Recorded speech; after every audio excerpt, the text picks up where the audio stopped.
தினமும் இரவு தூங்குறதுக்கு முன்னாடி தொப்புள்ள எண்ணெய் இறதால ஏற்படக்கூடிய நன்மைகள் என்னென்ன அப்படின்றத பத்தி தாங்க இந்த வீடியோல நம்ம தெரிஞ்சுக்க போறோம். தொப்புள் அப்படிங்கிறது தாய் மூலமா நமக்கு வழங்கப்பட்ட ஒரு அற்புதமான பரிசு. ஒரு 62 வயதான ஒரு மதிக்கத்தக்க முதியவர் தன்னுடைய இடது கண் பார்வையை கொஞ்சம் இழந்திருந்தாரு. அவரால இரவு நேரங்கள்ல ரொம்பவும் சிரமப்பட்டு தான் பார்க்க முடியற மாதிரி இருந்துச்சு. அவருடைய கண்கள் நல்ல நிலையில இருந்திருக்கு. ஆனா ஒரே ஒரு பிரச்சனை என்னன்னா, அவருடைய கண்களுக்கு ரத்தம் கொடுக்கிற நரம்புகள்ல ரத்தம் வத்தி போயிருக்கு.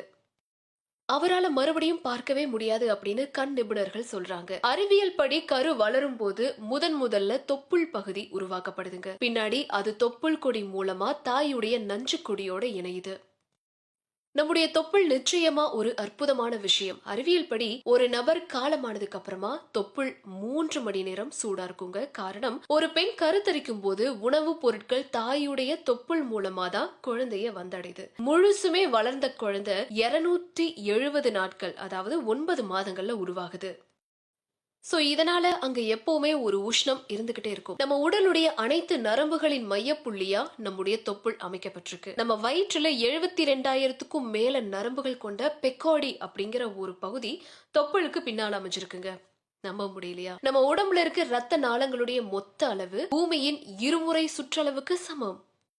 சோ தொப்புள்ள என்ன வைக்கிறது? கண்கள் வறட்சி, கண் பார்வை குறைபாடு, பித்த வெடிப்பு, கணையம் பிரச்சனைகள் குணமாகி பளபளப்பான முடி, ஒளிரும் உதடுகள் கிடைக்கிறதோட மட்டும் இல்லாம முழங்கால் வலி, உடல் நடுக்கம், சோம்பல், மூட்டு வலிகளை சரி பண்ணவும் அது உதவுது. சோ நீங்க தூங்குறதுக்கு முன்னாடி இரவு நேரத்துல உங்க தொப்புள்ள நெய் அல்லது தேங்காய் எண்ணெய் 3 சொட்டு வச்சு தொப்புள சுத்தி ஒரு 1.5 அங்குல அளவுக்கு மசாஜ் பண்ணுங்க. அப்படி தினமும் மசாஜ் பண்றது மூலமா உங்க சர்மத்துக்கு, கண் பார்வைக்கு, கை வலி, கால் வலி, உடம்பு வலி அப்படின்னு நிறைய பிரச்சனைகளுக்கு அது உதவுது. அது மட்டும் இல்லாம ஆரோக்கியத்தையும் புத்துணர்ச்சியும் உங்களுக்கு கொடுக்குது. புதுசா பிறந்த குழந்தைக்கு 6 மாசம் முடியற வரைக்கும் தண்ணியே கொடுக்க கூடாது. அப்படி ஒருவேளை கொடுத்தா என்ன ஆகும்?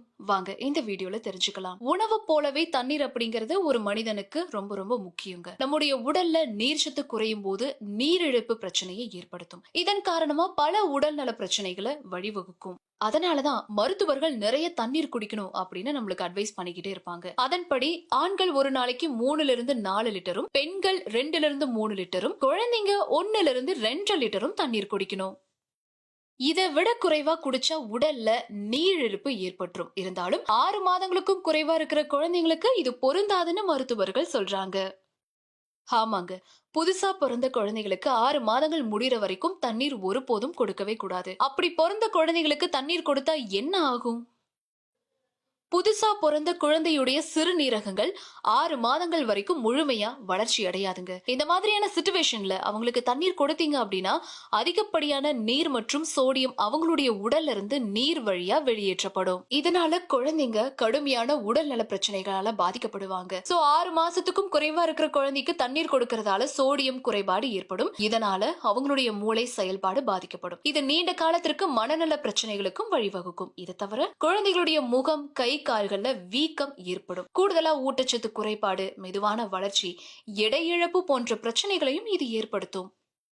அதனால ஒரு குழந்தை பிறந்து 6 மாசம் வரைக்கும் கண்டிப்பா தாய்ப்பால் தான் கொடுக்கணும். தாய்ப்பால் மட்டும் தான் கொடுக்கணும். அவங்களுக்கு மலச்சிக்கல் பிரச்சனை அல்லது அவங்களோட ரொம்பவே சூடா இருக்கும் போது ஒரு ஸ்பூன்ல கொஞ்சமா தண்ணீர் கொடுக்கலாம். இருந்தாலும் மருத்துவர்கிட்ட ஆலோசனை பெற்றதுக்கு அப்புறமா தான் தண்ணீர் கொடுக்கணும் அப்படிங்கறத